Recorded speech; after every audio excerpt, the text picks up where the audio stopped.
So this next exercise can really help loosen up your tone, give you a darker, more full tone, as well as be a catalyst or a beginning to start working on vibrato. In particular, the correct way to use vibrato on a brass instrument, which is jaw vibrato. So let's take a look at this example here. So one thing that you're going to see is a half step that's slurred, 3 notes. We have F, the second vowel E, and then back to F. And then the second time, this little symbol, it's more, it kind of looks like a slur, but it's more straight, right? Like 2 lines. What we're going to do on that is just bend that initial note down that half step with our lips. Kind of like we did lip slur number 1 in the last video when we bent down. But this time we'll bend down a half step and then come back up to the initial pitch. So we know we're going to, on this first one, we're going to use F and E natural. Just watch me do it one time. That way you can see clearly.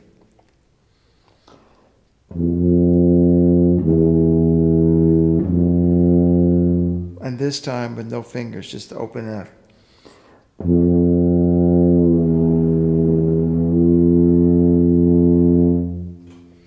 Let's do the next one. It'll be E natural to E flat and back.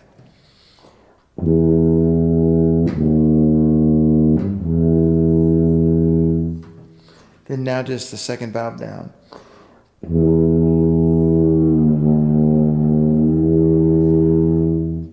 The next one is E and flat to D and back.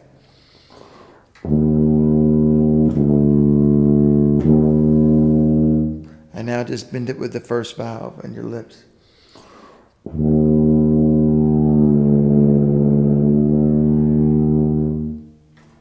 So now you can kind of see the pattern. Let's just go ahead and start from the beginning and do all of these. Here we go, F to E again.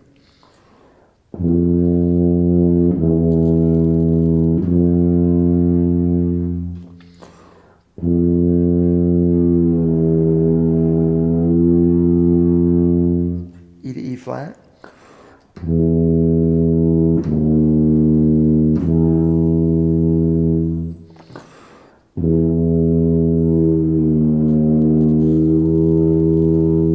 E flat to D.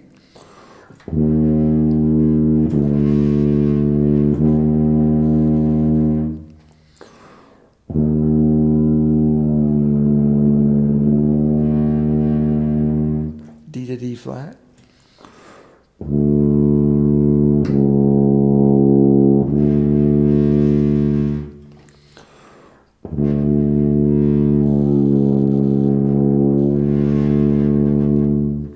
D flat to C.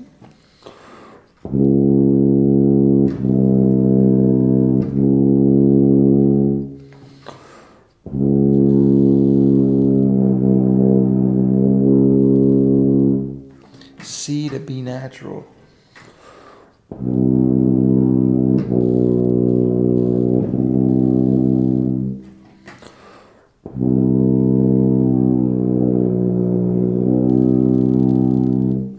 B natural to B flat.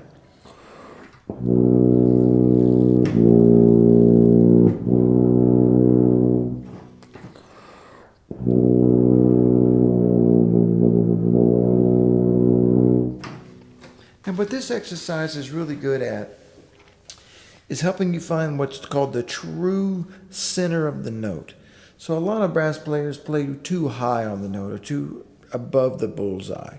What this will do, it'll kind of reestablish that real middle of the note, and you're going to feel it when you come back up after you drop the pitch down.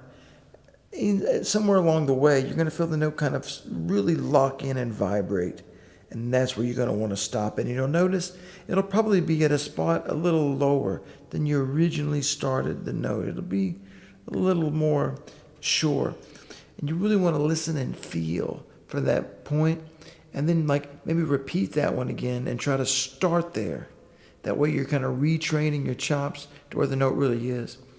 A good side effect that you'll see from practicing this exercise on the daily is that when you start to tune up every day you'll notice that your main tuning slide won't have to be pulled out nearly as far. Some of you may find that until your horn is really warmed up, you may be pushed nearly all the way in once you have a really big, thick tone, especially when you're inside at or below room temperature. And that's great because it gets hot outside when you go to marching band or at a concert where there's lots of people in a building. So you want that room to keep pulling out. Plus, doing all that work to get the pitch in the true middle is going to darken your tone, and it's going to give you a more respectable, fundamental sound that's really going to be impressive and unusually mature.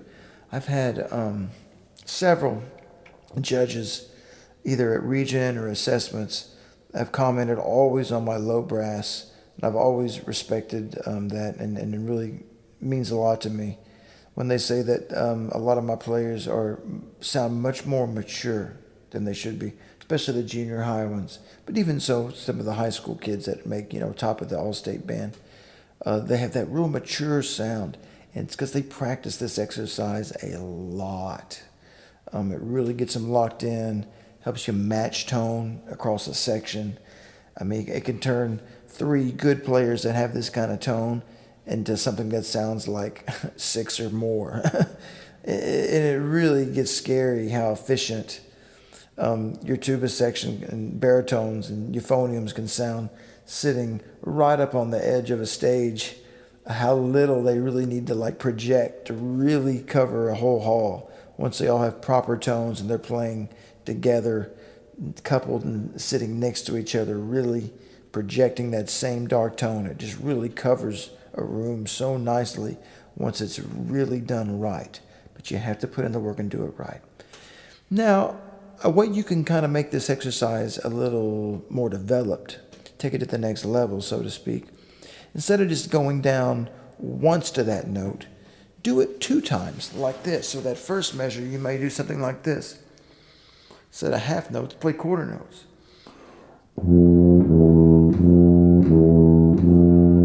And then bend it the same way.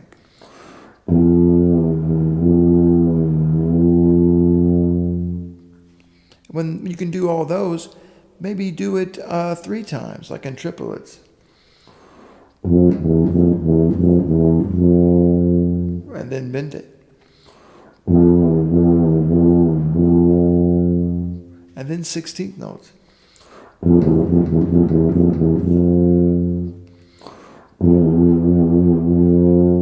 then just fast with the bend.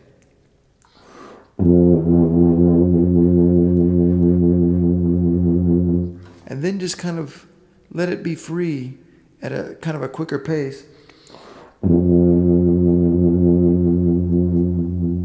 And alternate the speed, crescendo in the speed, decrescendo in the speed, accelerando rather, ritornello,